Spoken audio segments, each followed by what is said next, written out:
शुभम सुमेरपुर कि तोरा गइला के बाद कौन से तो होई रे, तोरा गइला के बाद कौन से तो होई रे पगली, होइते घरे होलिया में भेंट होई रे पगली, होइते घरे होलिया में भेंट होई रे।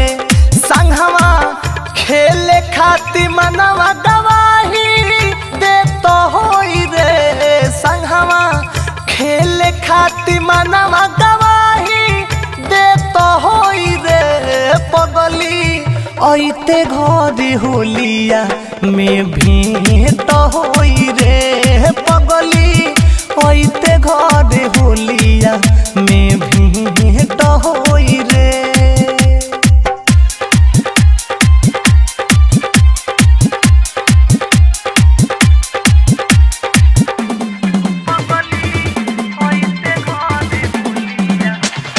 डीजे शुभम सुमेरपुर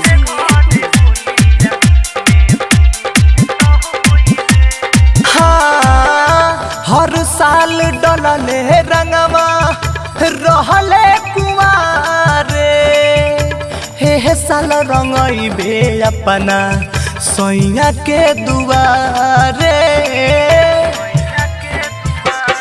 हाँ हर साल डलले रंगवा रहले कुमारे, हे साल रंगइबे अपना सैया के दुआरे। सजल रंगवा से अबिरिया के पलेट होई रे, सजल रंगवा से अबिरिया के पलेट होई रे पगली, होइते घरे होलिया में भेंट होई रे पगली, होइते घरे होलिया में भेंट होई रे।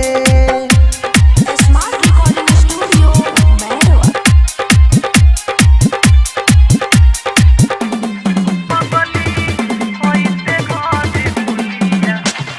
डीजे शुभम सुमेरपुर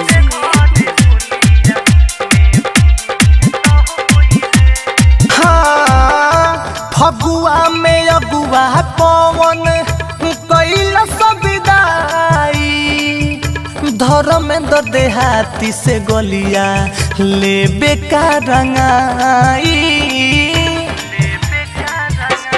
हाँ फगुआ में अगुआ पवन कैल सविदाई, धर्मेंद्र देहाती से गलिया लेबे का रंगाई। सुनो प्रकाश से नायब बेट होई रे, सुनो कमलकांत से नायब बेट होई रे पगली, होइते घरे होलिया में भेंट होई रे पगली,